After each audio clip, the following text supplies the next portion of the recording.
संतों के महामहिम वचनों के अनुसार जो चलता है वो पुण्य एकत्रित करता है, और जो कुमार्गगामी बुद्धि के अनुसार चलता है वो पाप एकत्रित करता है। भगवान के सिवा, सुनो महापुरुषों के वचन है, भगवान के सिवा तुम किसी और का सहारा लोगे तो अंत तक तुम्हें पछताना पड़ेगा। भगवान के सिवा किसी और का सहारा लोगे तो अंत तक तुम्हें पछताना पड़ेगा और नरक जैसा जीवन हो जाएगा, नरक जैसा जीवन। भगवान के आश्रय में जो अपार सुख होता है कैसे हम तुम्हें बताएं। ये जीव सोचता है धन का आश्रय, परिवार का आश्रय, बिल्कुल सब नाटक, धोखा ही धोखा, सच्ची वाली। भगवान के सिवा दूसरे का सहारा लोगे तो अंतिम में तुम्हें पछताना पड़ेगा, नरक जैसा कष्ट होगा।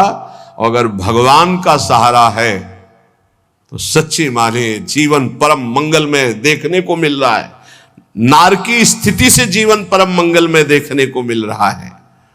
दूसरा, संसार के मनुष्यों से जो प्रेम किया जाता है वो अगले जन्म का निमंत्रण है, अगला जन्म का। और यदि भगवान से प्रेम किया जाता है तो परम धाम जाने का, अगला जन्म का खत्म। अब देखो तुम्हें पसंद क्या करना है। तीसरा, जिस शरीर में जितनी आसक्ति कर लोगे अगला वही जन्म उसी शरीर का मिलेगा। जैसे हिरण के शरीर में आसक्ति कर ली तो भरत जी हिरण बन गए, पुरंजन ने स्त्री में आसक्ति कर ली तो पुरंजनी बन के अगले जन्म में स्त्री बन करके जन्मा। इसलिए जिस शरीर से अधिक प्रेम कर, जो मकान से ज्यादा प्यार करता है वो छिपकली बनकर मकान में रहता है। ध्यान, जो जिससे अधिक प्यार, वो ऐसी योनि को प्राप्त। तुम योनि प्राप्त करने के लिए नहीं आए, तुम भगवान को प्राप्त करने के लिए मानव देह प्राप्त किया है। नाम जप करो, सच्चाई से नाम जप करो, तुम्हें खुद दिखाई देगा जो लिखा है। कोई किसी से प्यार नहीं करता, सिर्फ नाटक, सिर्फ नाटक प्यार का चल रहा, कोई प्यार। जो राग और द्वेष पूर्वक जीवन व्यतीत करता है वो दुर्गति का पात्र बनकर के नाना प्रकार की नारकी योनियों को भोगता है और प्राय राग द्वेष में ही जीवन जा रहा है। ये 18 दोष भोगने ही पड़ते हैं जो भगवान का भजन नहीं करता। भूख, प्यास, बीमारी, बुढ़ापा, राग, द्वेष, मोह, निंदा, चिंता, भय, खेद, विषाद, जन्म, मरण, विस्मय, शोक, मंद, अरति, कहीं मन नहीं टिक रहा, घोर अशांत, डिप्रेशन में, अरति। ये 18 दोष भगवत विमुख को भोगने ही पड़ते हैं। और यदि वो भगवान के आश्रित हो जाता है तो उसमें जैसे भूख है, प्यास है, बीमारी है, बुढ़ापा है, इन सब में भगवान का एक विशेष कृपा प्रसाद रहता है। देखो, बेटा और बहू की कथा सुन चुके। एक संत भगवान ने कभी शिष्य नहीं बनाए थे, श्रीधर बाबा। और जब वृद्धावस्था आई तो अपने लोग 8-10 संतों की होड़ लगती थी कि देखो आपने 1 घंटा सेवा की है, अब आप हटिए, अब हम सेवा। और जानते उनको कैसे शौच कराई जाती थी? ऐसे टांग लिया जाता था दोषण और ऐसे हाथ में कराई जाती थी। क्यों? क्योंकि भजन करते थे। सौभाग्य था किसको शौच कराने को मिले, किसको स्नान कराने को मिल जाए, किसको वस्त्र धारण। ये सौभाग्य, भगवान के सिवा किसी को अपना नहीं माना। तो ऐसे गोद में, संतों की गोद में उनकी सेवा होती थी। और अंतिम समय राधा राधा मुख से निकल रहा था, सब संत कीर्तन कर रहे थे और ऐसे पधारे, पूछो मत। ये है ना कोई शिष्य, ना कोई जगह, ना कोई 1 रुपया। तो ऐसे भगवान की तरह अंतिम समय उनकी पूजा हुई। जब उनका शरीर असमर्थ था, ड्यूटी लगती थी, अलग अलग ड्यूटी थी। कई संत भगवान अपने ड्यूटी लगी थी कि इतने बजे से इतने, और लड़ाई होती थी, देखो आपने 1.25 घंटा आज कर लिया, 15 मिनट ज्यादा कर लिया, अब आप हटिए, आप हम मुझे तो कहते यार थोड़ी देर और कर ले। मतलब लोभ लगता कि जितना अधिक मैं सेवा कर पाऊं। क्यों? क्योंकि भजन परायण थे और वहां पैदा किया है, संपत्ति दी है, लात मार रहे। भगवान से विमुख जो है उसे 18 दोषों को भोगना पड़ता है। जो भगवान के कृपा पात्र होते हैं उन्हें संत संग मिलता है। जिन्हें संत संग मिलता है उनमें अंत काल में जैसे भगवत प्राप्ति होगी वैसा संयोग बना दिया जाता है। अंत काल में दादू मन ही सो मल उपजय, मन ही सो मल धोई, सीख चले गुरु साधु की, तो तू निर्मल होई। नाम जपे रुचि साधु को, साधु जपे रुचि नाम, दादू दोनों एक टक, यहु आरंभ यहु काम। कह रहे मन गंदा हो गया है, अब मन ही निर्मल हो तब बात बनेगी। कैसे निर्मल हो? बोले गुरु का उपदेश, साधु का संग, ये साबुन है, बहुत जल्दी मन को निर्मल कर देता है। बोले जब नाम जपे तब रुचि साधु की, जब नाम जपो कहे तो संतों में तुम्हारी प्रीति हो जाएगी, और जब संत नाम देंगे तब भगवान में प्रीति हो जाएगी। ये नियम है, ये सिद्धांत। गुरुमुख के प्राप्त नाम से ही भगवत साक्षात्कार होता है। दादू हरि साधु यो पाइये, अविगत के आराध, साधु संगति हरि मिले, हरि संगत सुसाध। बोले जब हरि की कृपा होती तो साधु मिलते हैं, और जब साधु की कृपा होती है तो उस अविगत परमात्मा की आराधना शुरू होती है, तब वो हरि मिलते हैं। तो हरि की कृपा का फल साधु, और साधु की कृपा का फल हरि दर्शन। हरि जब अव्यक्त कृपा करते तब संत दर्शन मिलता है। अब मोहि भा भरोस हनुमंता, बिनु हरि कृपा मिले नहीं संता।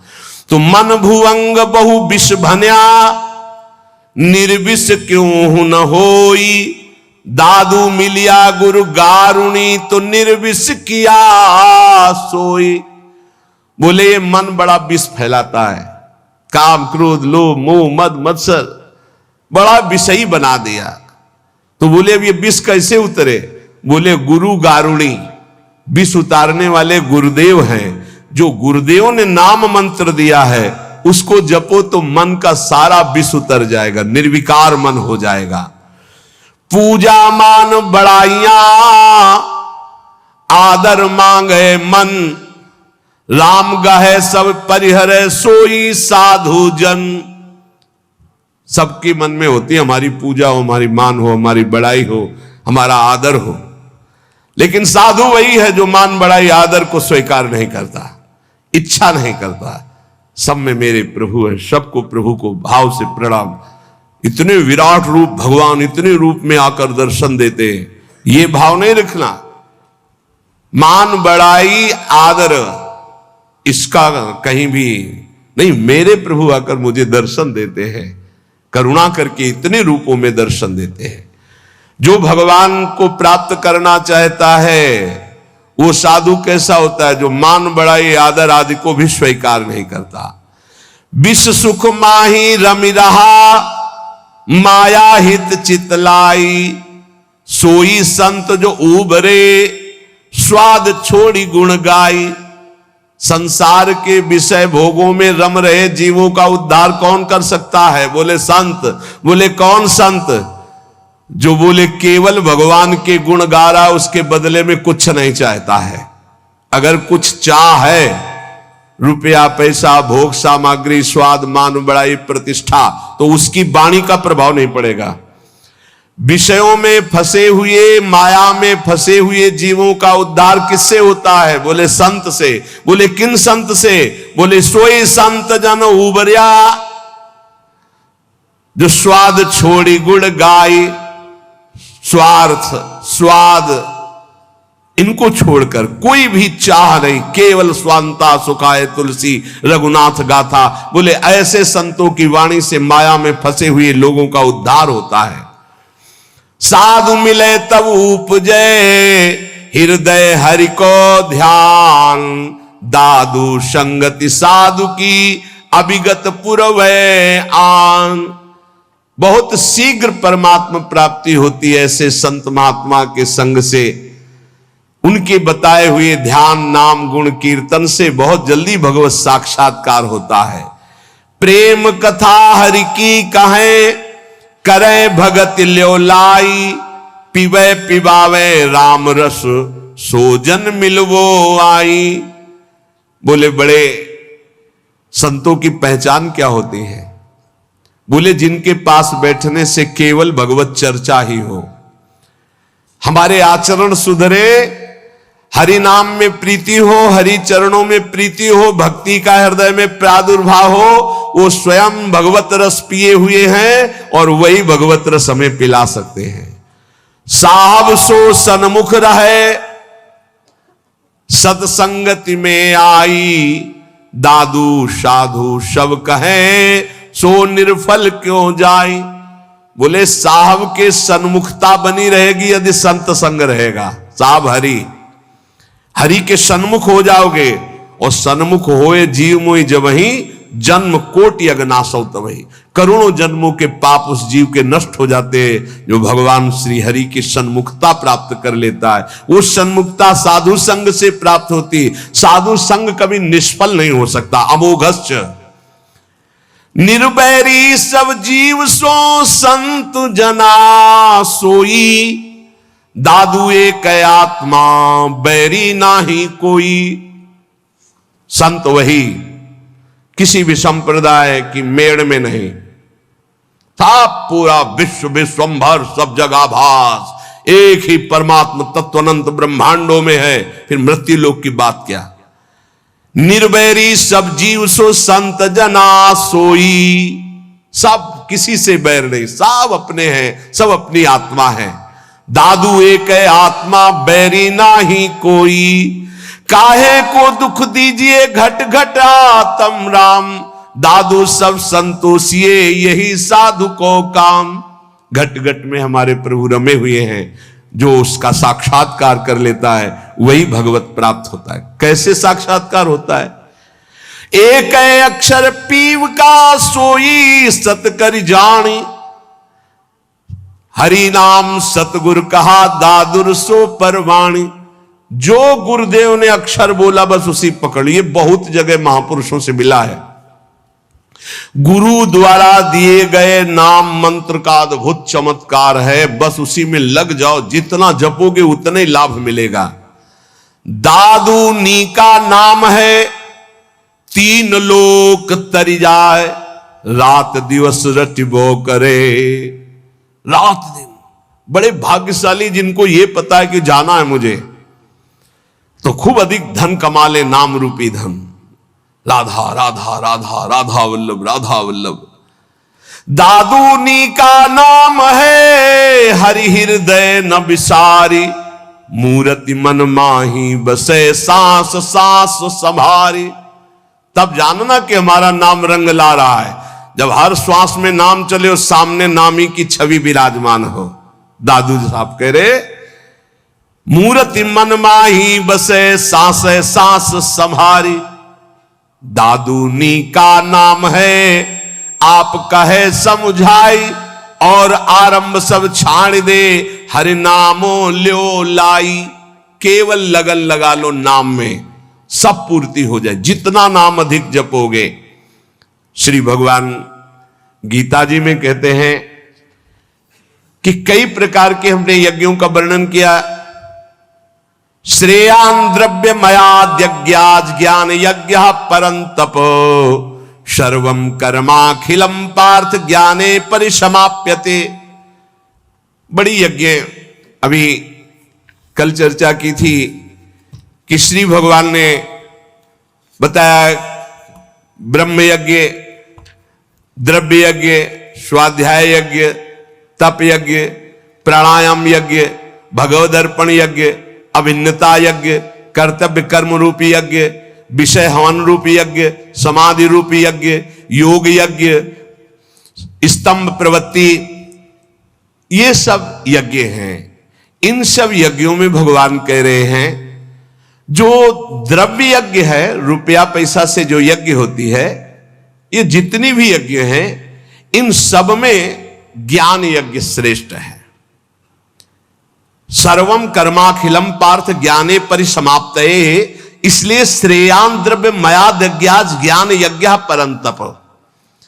परम कल्याण जो होता है वो ज्ञान होने से होता है। इतना तो ज्ञान हो जाना चाहिए कि हमारा स्वरूप भगवान का अंश है, भगवत स्वरूप है।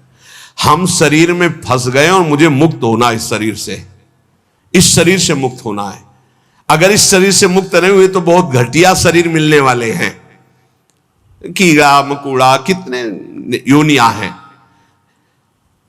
जो रुपये से यज्ञ होती है उसमें महत्ता धन की होती है, इसलिए वो परम लाभ नहीं प्राप्त हो पाता द्रव्य यज्ञ के द्वारा। द्रव्य यज्ञ में सब पदार्थ आ जाते हैं यज्ञ के, क्योंकि वो सब अर्थ से प्राप्त होते हैं। एक द्रव्य यज्ञ करे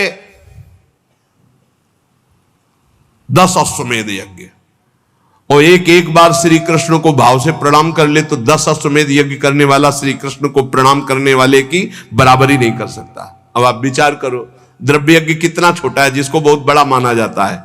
यहां भगवान कह रहे हैं द्रव्य यज्ञ से श्रेष्ठ है ज्ञान यज्ञ, क्योंकि सभी यज्ञ कर्मजन्य और कर्म करने वाले में यह रहता है कि मैंने ये किया। एक हमने देखा है यज्ञकर्ता को अभिमान रहित, अंदर के कितने विशुद्ध भाव होते हैं धार्मिक पुरुषों में। उनकी मैदा की कई फैक्ट्रियां थी। वो आते थे पूर्व गुरु आश्रम में, जब संन्यास मार्ग में थे, 10 गाड़ी उनके साथ होती थी। बहुत दूर से गाड़ी और पादुका उतार करके सबको वहीं रोक कर अकेले आते। उन्होंने जब यज्ञ कराई तो सब जो यज्ञ के, एक हाथ में टोकरी एक हाथ में सोनी, जहां कोई खा पी के फिर हर सुविधाएं सब पवित्र वैदिक सिद्धांत से होना, और उनका काम केवल यही था झाड़ू और टोकरी ले। पूरे किलोमीटर में यज्ञ मंडप था, पूरी सब व्यवस्थाएं, और अकेले, किसी का चंदा नहीं, क्योंकि खूब अर्थ था, और वो स्वयं ये करते थे।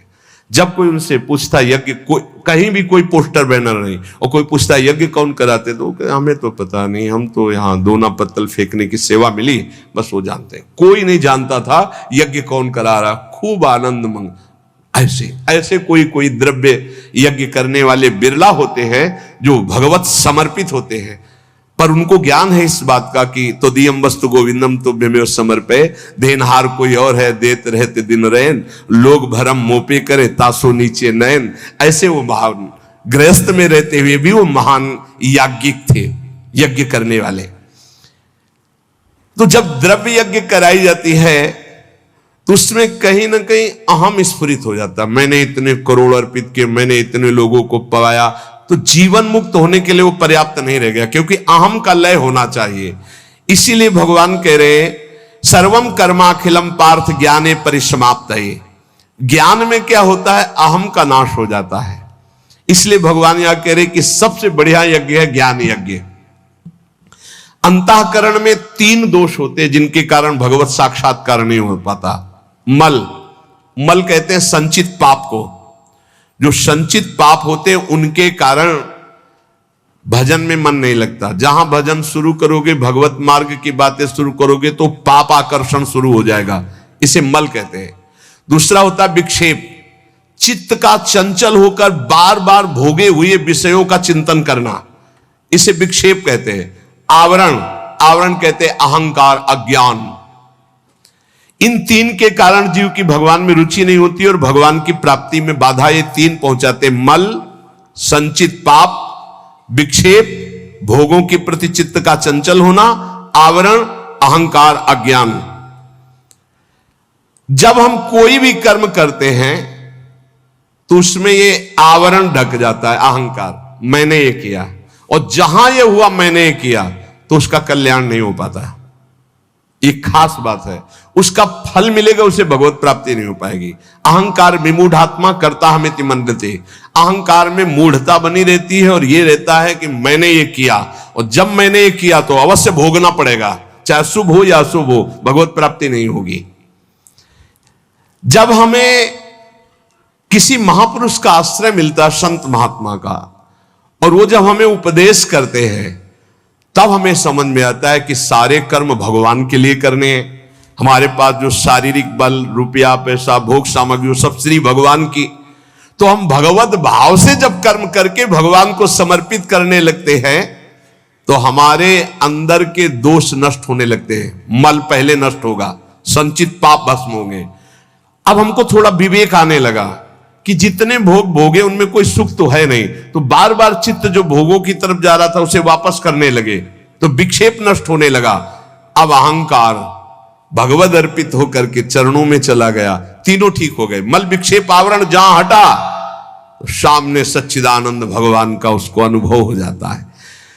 अब बोले ये मल विक्षेप आवरण हटाने के लिए जो साधु संग चाहिए, गुरु का संग चाहिए, वो कैसे प्राप्त हो?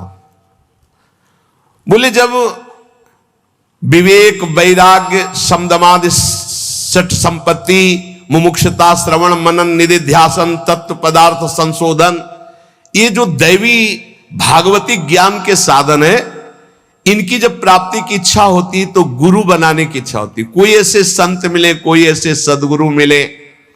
देखो भगवान सामने विराजमान है अर्जुन के, और कह रहे हैं कि जब कभी मल विक्षेप आवरण हटाने के लिए ज्ञान की आवश्यकता होती है तो गुरु की प्राप्ति की इच्छा होती है।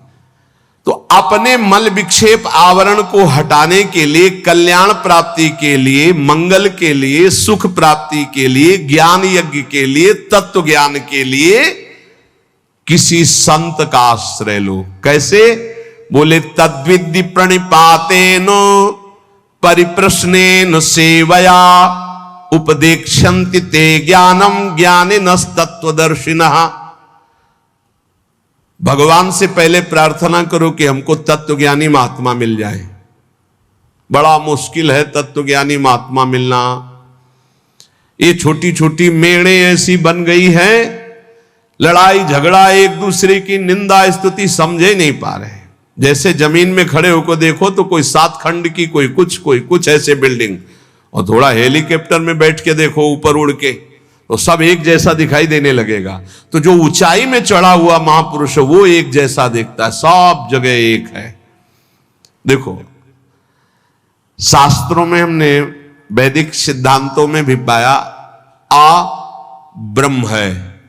आ, अब आप कुछ भी बोलो आ निकलेगा। सर्वव्यापी ब्रह्म आ है, ये हमने शास्त्रों में पाया। का, खा, गा, चा, छा, टा, ज्ञा, का से लेके ज्ञा तक कोई भी अक्षर बोलो आ निकलेगा। अब जो अक्षर है वो ब्रह्ममय है। ऐसे ही चराचर जगत ब्रह्म में, सर्वम खलमिदम ब्रह्म। अब ये वेद सिद्धांत पढ़ते हो, लड़ाई झगड़ा कहां रह गया, कहां निंदा स्तुति रह गई, कहां राग द्वेष रह गया, कहां छोटा बड़ा रह गया, कहां अपना पराया रह गया, यही समझ।